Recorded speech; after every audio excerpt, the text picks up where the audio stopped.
you've never seen anything like me before, apparently. So don't ever get me mixed or twisted with some of them. You see, I am none of them, and they can never become homonyms of me. How dare they? It's not about the destination. It's about the journey. Mm-hmm. It's about who you meet when you're on your way there. Trust in the process. Right. Success is not a destination, but a style of travel. One of the scariest moments of my life is waking up, realizing that I have pretty much accomplished everything that I said I was gonna do. Because of that, what next? What's next? And you don't know. Hey y'all, hey, and welcome. If you like what it is that you see, like, comment, and subscribe. You can follow Visionary Price, the amazing visionary behind all of this, and follow myself at Miss We Care. We got more content coming, guys.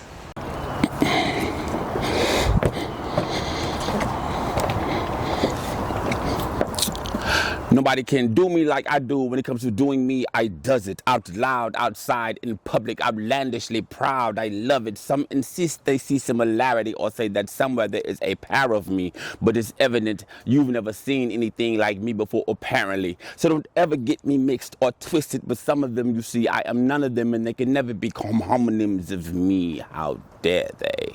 Suggest for a second that my authenticity, genuineness, and integrity be questioned. I am a poet, and I pour my poor soul through my pores, my passion and my pain poetically given to you and yours. Imitation is the best form of flattery, of course, but before me there was none, and after me there'll be no more. I have the work ethic of a physician. I am captain of the mission, and if need be of me, I play all of the positions. I'm the coach, I'm the umpire, the back catcher, the pitcher, the shortstop, the center fielder, the home run hitter. I'm way out in left field catching my own home runs. I'm in the stand selling peanuts. I'm killing them, son.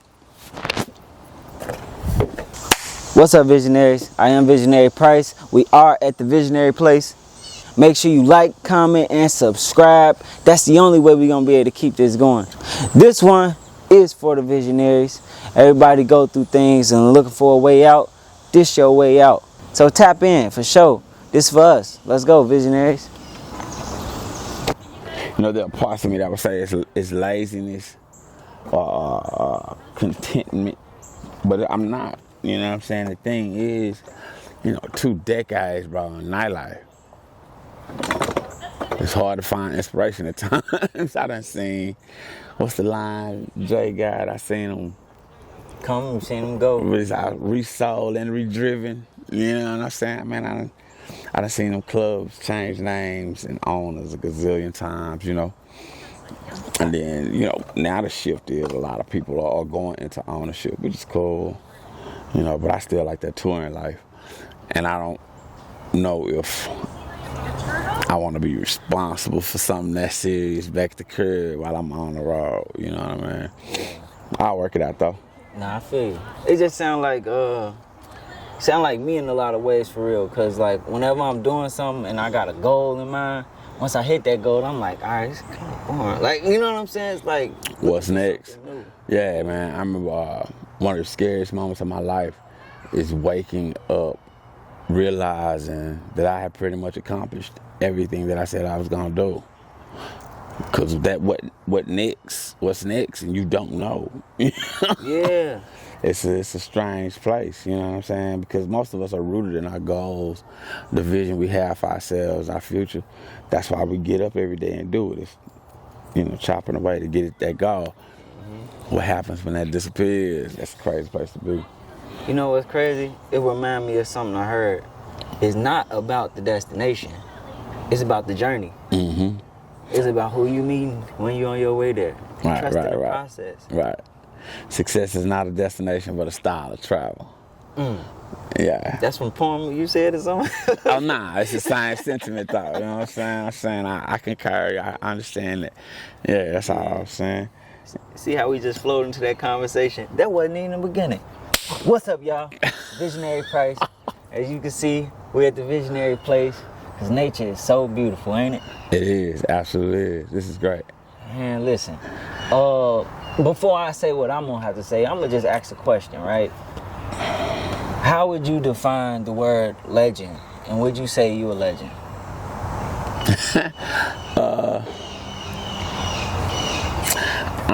don't know. You know, I really don't have no definition for the word legend. You know, I know what people reference it as. You know what I'm saying? But it's per person, because what's legendary to you might not be legendary to me, and vice versa. So how can we define what it is? It really is one of them things that comes back to, you know. And I this not no. I don't say no. I don't do all that faking anyway. Man, we in nature. I've never called myself a legend. I've never called myself. Yeah, nah. I'm just a man doing my job here. You know what I'm saying? And I think that that's how it's supposed to be. You know what I mean? Now, if I'm a legend to some people, you know, but shit, they might be legendary to me. I don't know. You feel me? Yeah, you did. So what I sound like you saying is one of them things in perspective. Like, yeah, I might be a legend to your eyes. Are you a legend to yourself though? Like, that's a really good question. You feel me? Nah. To me, I'm a madman. Only people who are have a strange snaps are discommitted. You got to be kind of... Yeah, come on, bro. Every Sunday, 2 decades and some change. It's stuff I can say. I know I wasn't there. It happened on a Sunday. And people be like, you know what I'm saying? The cycle for public school is K through 12. That's 13 years. Yeah. You didn't did that. Yeah. I done seen some of my kids go to college, come back, start families, and now they poets. Yeah, it's crazy. So, for those that don't know, I would definitely consider this person a legend because, you know, I'm like 30 episodes in, and every time I do my research on people, you know, it's there, but this time it was like an encyclopedia. I'm like, damn, it don't stop. You feel me? On some real shit. Everything I hear about this person is legendary, so I'm gonna say it. We got the legend in here. Hey. Can you introduce yourself? Yo, they call me Se7en. What's poppin', people? Yes, sir. As y'all can see, To the world. as y'all can see, the poem he spit, it was really like he was going into characters. It was some bars. What was your message you was trying to get across? That was an excerpt from I'll Do Me. It's layered, man. That poem, it's catchy and it's fun to say, but it is really layered. You know, a lot of people say they want this certain life, you know, of a entertainer, poets specifically. You know, tour life is hard, man. You are away from family, you are away from the house, you know, and your tour mates, band members, then become your family on the road. But there's some moments when you miss home. And I had been gone from the crib so long, man. I was like, just feeling like I was surrounded by everything. Everything that was around me was foreign. It was uncomfortable. You know what I'm saying? So, as a child, as children, we pull out coloring books. You know what I'm saying? Some crossword puzzles. One of the things that give you a sense of home is writing as a poet. So, man, I put out, I'm gonna look within, because I have no, you know what I'm saying, I'm out here. It's too much outside influence. What's inside? Man, I've been in hotels so much at this point, extra, I know the whole spiel by heart. Bro, like I was, you know what I mean? So I started playing with that voice and that character. I'll do me, like I'm by myself, I'm dolo, I'm out here. And it just... You took that and used it as a weapon, basically, like, I bet, I mean, use this, what I'm seeing, and internalize it and put it out. Yeah, and then so it became like a poem for the people who are unapologetically different. You know what I'm saying? You know, conformity is something that we push hard on our youth. You know, and, you know. I think that's some society stuff, you know, programming. Who knows? But so the poem is about individualism unapologetically. Yeah. So that was that piece. Legend. It was dope. You feel me? But so for people that don't know, for context, you say you wrote that on the road. Why was you touring in the first place?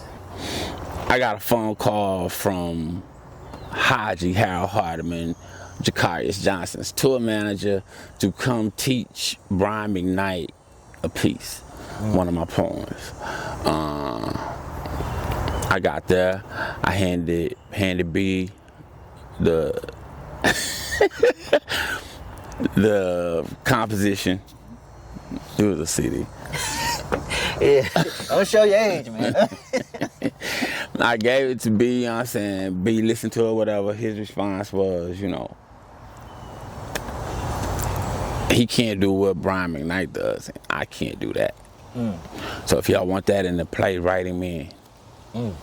And I was gone. I left for a weekend. I was gone for a year practically. And you know, so yeah, I was on tour. I was on tour with Jakarius Johnson's Cheaters, featuring Brian McKnight.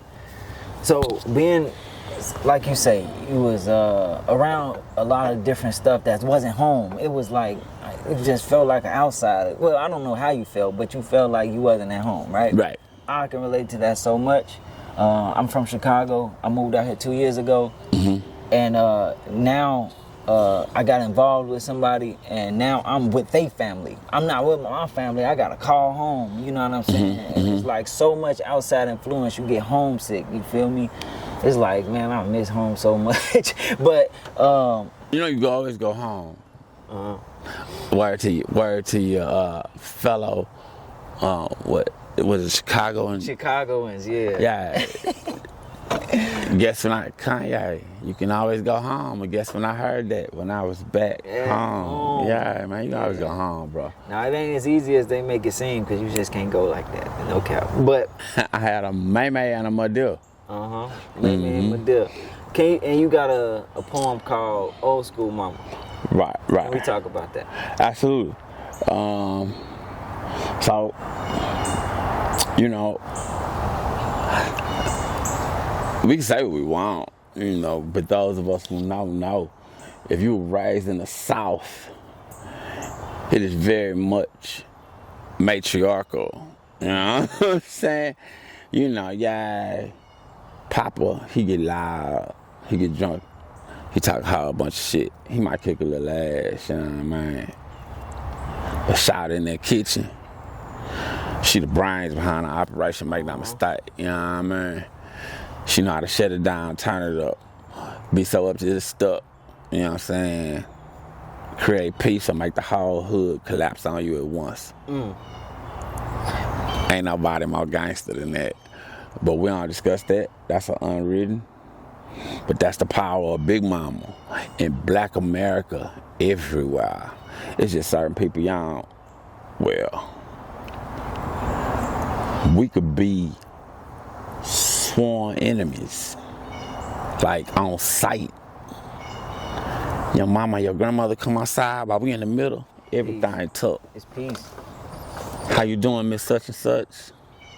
That's the cloth I came from, you know what I'm saying? That poem is about them ladies who gave me that level of respect for them, for the streets, for people I'm dealing with, you know what I mean? Yeah, for and on the street side, I got a shout out to, cause May and Madil wasn't street like that. My mama was.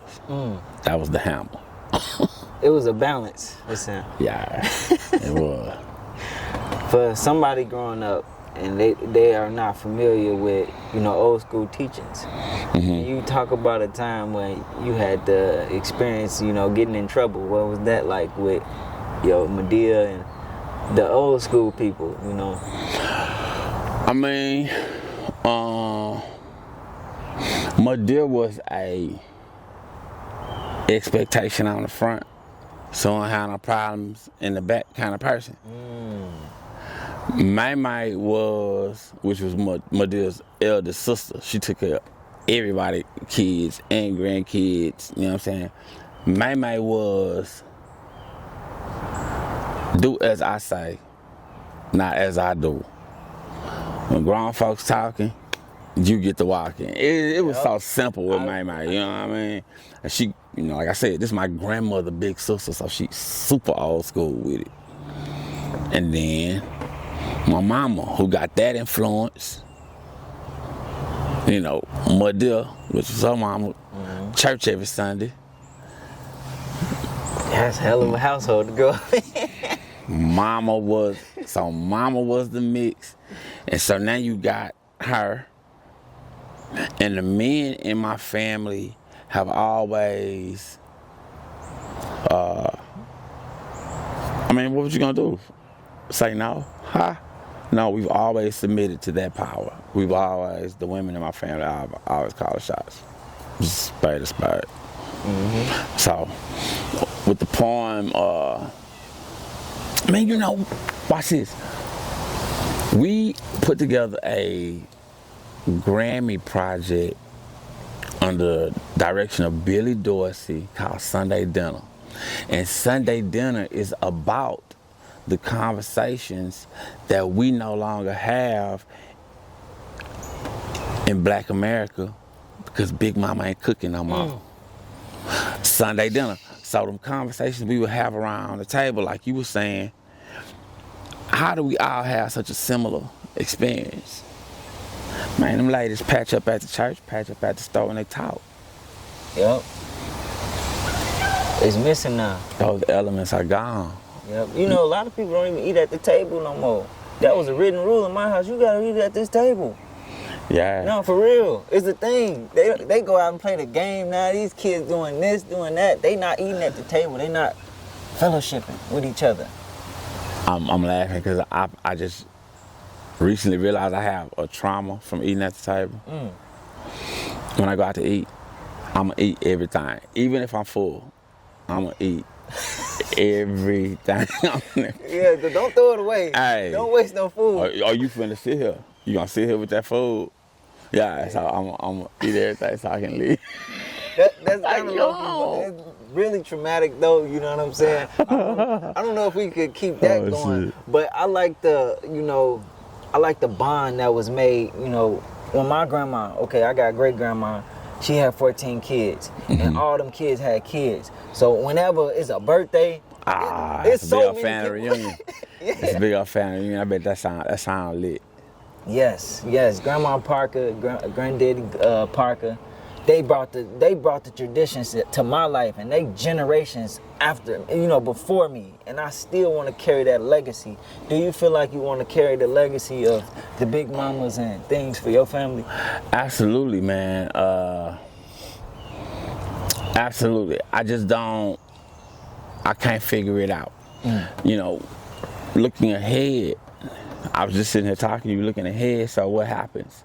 Or why has that void been created? How did we even allow it? And when I think about it, you have to think about the trajectory of some of our women. Well, however you want to look at it, you know what I mean? Per opinion, I have no empirical data, just what I see. A lot of our women went super professional. You know what I'm saying? So there's no room. Sunday, you getting ready for Monday. You know what I mean? You're not finna cook no big meals getting cooked. These women are ready for the You got the professional, you know what I'm saying? Then you got the other side that I said I'm first generation hip hop. You can't hate it and celebrate it. You know, whole culture is big now, but I mean, we spoke it into existence. Bitch, and now you get the birth of them girls. 20 years later, here we are. So my thing with everybody, shut up, because we did this. You know what I mean? So now there's that. Those girls, they Sunday fun day. So They outside at brunch right now. So 20 years later, we still will be here. Wait, that went over my head. Say that again. So ripple that. Yeah. If they Sunday fun day to when did they learn the recipes? Grandmama, big mama, it wasn't no recipe book in that. Just her hand. It like she was casting a spell. She in the kitchen. That history gone. Turn around and throw salt across the kitchen and land. Who are these people, man? Like, you know what I'm They saying? were magicians in that kitchen. Yeah, bro. Standing over the pot. Yeah, you know what I mean? Them, that's gone. Yeah, man. It ain't nothing like, growing up in a black household and then leaving the household That and part. realizing everybody got the same type of upbringing. Your mama was like that too? But the old school stuff, though. Yeah. Like, I came from an old school parent. Like, my mama and my daddy old school. Yeah. Like, my daddy gonna say it one time. That's it. He not gonna say it no more. Yeah, man. See, and then even with that, us coming under that, some of that level of masculinity is now, I think they've labeled it, you know what I'm saying? Yeah. So, I've always operated under go where you celebrate it, not where you tolerate it. So if that's toxic, I'll just be my manly ass over here away from that shit because I'm not doing that, you know what I mean? So, Yeah. I definitely wish that we could get back to. We gonna get there. We gotta speak it into existence, like you were saying. You feel me? And that's that. Hey, women, get back in the kitchen. We gonna do. That's kind of fucked up. I'm not gonna say that. They gonna get. We're dead. Cancel. Didn't you say you wanted to do a piece on cancel? Cancel. I might as well just jump in this water Yeah, and swim home. It's over with. Let's get it back to how it was. Okay, so. You do realize we're dying right now, right? We getting cooked. We getting Oh my cooked. God. Anyway, I said what I said. I'm standing on it. Hood. Let's bring it back to the big mamas. That's what I mean. You feel me? All right. So, 7, right? Yo, I see you graduated from PV. did. You crossed Omega Psi. Did. Yes, sir. You got your name. Tell me if I'm wrong. From being the number 7 in the line. Yeah and no. Oh, okay. Let's go. Let's talk about it. Okay, so it's 2 different organizations. Let's clarify that. In college, you can pledge as many non-Greeks as you want. You can only pledge 1 Greek. And the Greek is considered the Pan-Hellenic Council. Yeah. So, when Spike Lee dropped School Days, what happened was an explosion of high school dance and step teams. And I don't know if any other cities did it, but I know Houston was early on it, you know what I mean? Like as soon as it popped. And one of the reasons was we had this influence from PV and TSU. Okay, so boom. You got all these youngsters that learn these steps. And we just imitating the colleges. Okay? Roll it. Remember I was telling you the ripple effect. Class of 91. Mostly all of that leadership. I challenge you, I'm gonna do it. Look at the year that School Days came out and see what was the graduating class when the day graduated. I bet it was 91. You know what I'm saying? That's when it started.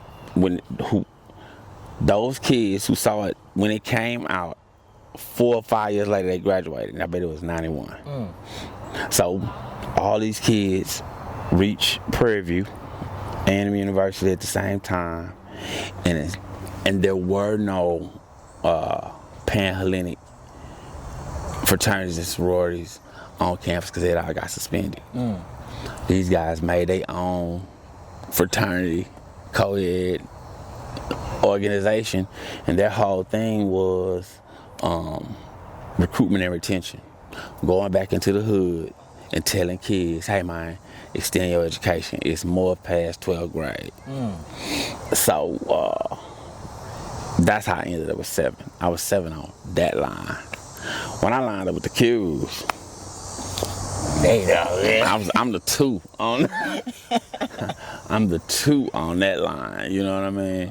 So how your name stick though? Okay, so when you come out on campus, you know, you've been a part of this organization, that organization, but I was in the band. I ain't have a life like that. So, you know, when I came out in the spring after football season was over, I had a 7 on my back. So just call me 7. Actually, that's a hard name. You know what I was thinking when I heard 7? You know, they say 7 a lucky number, 7 angelic number. 7 has a lot of meaning. You feel me? Yeah. I'm big on angel numbers, so that's. I see it. You feel me? So I just thought that was that. But that's dope though. That's dope. Yeah, nah. You know, 7 is G is a 7 letter. I mean, just facts. So, how did you even find poetry though? Like, was you going through tough times when you found poetry, or like, where did it come from? Nah, man, it was way simpler than that. It was way simpler than that. It was something to the effect of let's see. So, once again, man, my grandmother was like, she was a bookkeeper for the church. She was super smart, you know what I mean? And one of her favorite games was Scrabble. So, you know, as a child, you want to do what the adults are doing. For me to participate, I had to be able to prove or disprove if it was a word or not. You know, I couldn't play, but I just had to be the dictionary man for her and my grandfather and whomever. But that really sharpened my reading skills. But also, my grandmother was very considerate, bro. So everybody got a card for everything. So I would go to the store with her. We hit the Hallmark section, and I had to pick something. So I'm reading all this, and then one day I said, man, I'm live in this. Right. You know? Better than that. Yeah. So I started writing my own little Johnson crayon. And you know, man, they probably was whack. But my grandmother didn't tell me that. You know what I'm saying? And then in 5th grade, man, we had to learn a poem.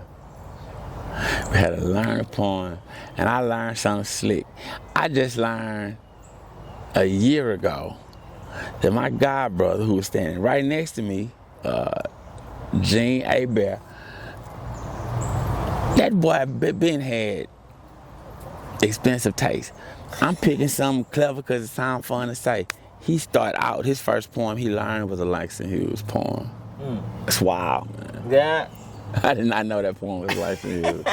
You thought that was him? Yeah, I thought it was just something, you know what I'm saying? Shit, what you say? But, yeah, that's how the whole poetry thing came about. As far as the professional side, this is a big old accident, bro. Well, I mean, some people say nothing's accidental, but I never woke up and said, you know what I'm going to be? I'm a poet. Never, bro. Never. Yeah. Nah, when I first got my camera, you would have never told me I'd be a podcaster. I'm like, nigga, no, never. You know what I'm saying? You never finish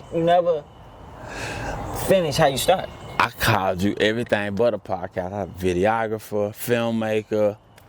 Yeah. So, I mean, you know. Producer of a podcast. Yeah. Producer. True. Yeah, but I would have never thought I'll be having this conversation with you right now. When I upped and moved to Houston, I'm like, this for my photography. I know it's gonna make me better, but I didn't know I was gonna do this. I got a whole show now. You feel me? And it all came from me meeting one person to meeting another person to meeting Brenda. It's that simple. I met John. Oh, you know John too. I don't. John, he got a gym, fat body. Yeah, big bro. He don't even know. Big bro. He don't even know that's how this is all came about. I met him. I went to he had a pop-up show. I went up there. She was there, and now this. It's been a dope conversation. I do want to say this though, right? I think you said it, but I'm not sure. Where did the Poetry Lounge come from? Like, how would that even start? Oh God. Oh shit. So, in all honesty, like we said earlier interview, I was on the road. So I got Poetry Lounge happening. It's not Poetry Lounge actually, it's Poetry at Pisano's. And that's popping and I'm not there. Well, the owners decided they were gonna change the name.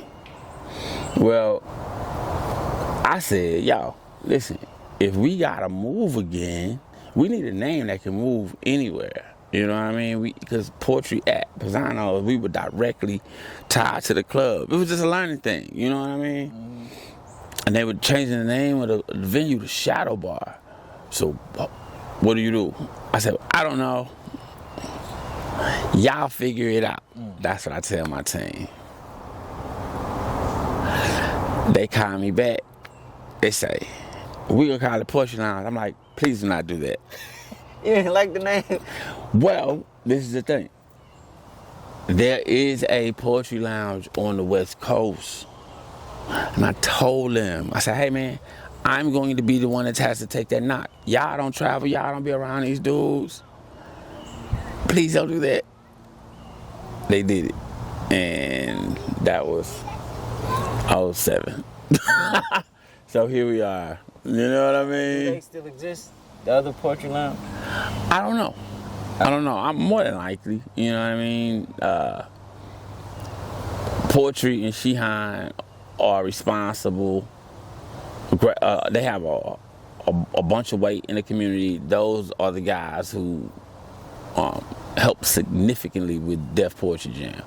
Gotcha. So yeah, that's who last I checked ran Poetry Lounge out there. But this is the Poetry Lounge. We are Poetry.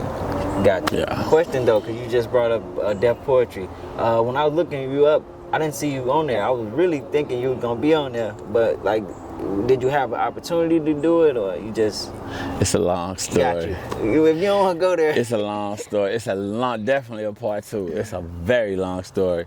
Yeah, I made Verses and Flow with Lexus. You know what I'm saying?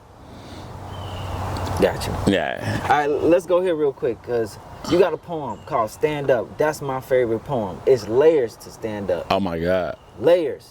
You feel me? Man, you have no idea. It's tied to God. It's tied to the 7 deadly sins. You feel me? Like, you really was in your bag on that one. That's my favorite, right? So why stand up? Was you talking to yourself, or you relating to other people? Who was you talking to?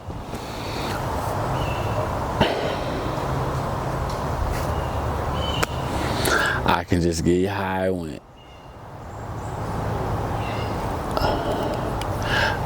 So I'm home from school, everything popping, life is good, you know what I mean? Foreign money, it looks great. Mama say, you need to go to church. I'm here there Sunday fun, they turn up his lit. I'm hot boy, motorcycle, everything. You need to go to church. I blow it off. So, boom, I go. It's not what I expected. It's way more live than you know what I'm saying? And I'm hopping back and forth between Windsor and St. John's. You know, St. John's, they feed the homeless, bro, 3 meals a day, 365 days a year, every year. That's hard. That's hard, bro. You don't know who coming in that door. Every day is different, and you look in the balcony, you see Beyonce mama sitting next to a homeless person. This where I need to be. This real people, this real church. So anyway, boom. So now I'm in church. It's happening, you know. I got the poetry thing going. The church is pulling me in on that. Bro, watch this. I done found myself at the front of the church. I'm participating in praise and worship. I got on the look back at that back pew and remembered when I used to sit back there and think I was too dirty, my life was too up to be up there with all them good people, and said, man, you know, I tell people all the time, we share what's good to us. You ask how to writing from the technical aspect. What's the desired result? Concept. I want to get those people back there up here. That's why I was going on to say we share what's good to us. When Crown dropped a new flavor, man, you taste that vanilla new. Hey, nigga, that Crown apple, nigga. Hey, whatever come out, you know what I'm saying? Nigga, hey, you have some of this ooey illa gorilla killer. I mean, whatever strain, we share what's good. You know what I mean? That was good to me. So just like, man, you had to know this, you had to know that. I wanted to share that with them people back there. Erase the first step. Because you know when they ask you to join church, the first step is the hardest. What's the first step? Them standing up. It's easy for your legs to move, you're already on your feet. So, I designed the poem to make sure that by the end of that poem, Walking. where at least you're on your feet, because I talked about something that you've dealt with. Concept. Alright, so you talked about 7 deadly sins. Which sin was the hardest for you in life? Anger. Wrath. Wrath. Yeah. Wrath, by far. You know, man, it all makes sense. Boy, it all makes sense. You start having to do that shadow work, man. Man, for real. Listen long enough, I tell you the truth. What I said earlier. Matriarchal. Naturally. Who are the goons? Who the muscle? You already know. The boys.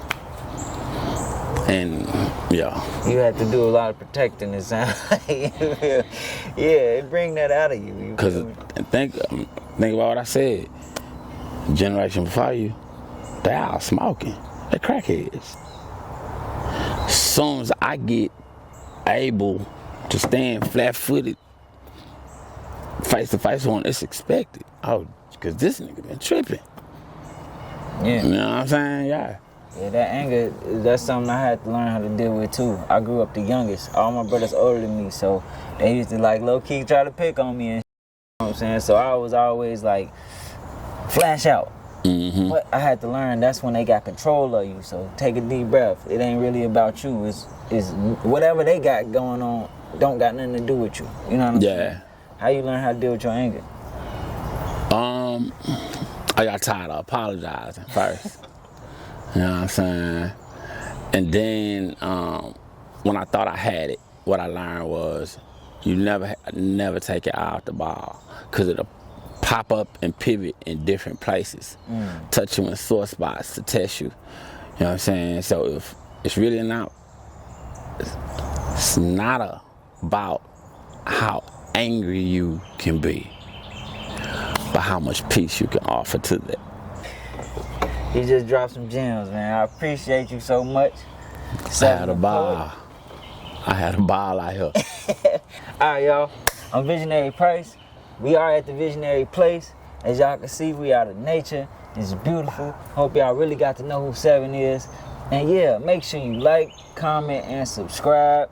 Can you tell them to like, comment, and subscribe? Oh, please like, comment, and subscribe. Tag me on it or send it to me. Send me a card, baby. Send me a card this Christmas. And make sure y'all go to the Poetry Lounge. It's every Sunday, so make sure y'all tap in with the Poetry Lounge. For sure. And that's it. We gone. Like.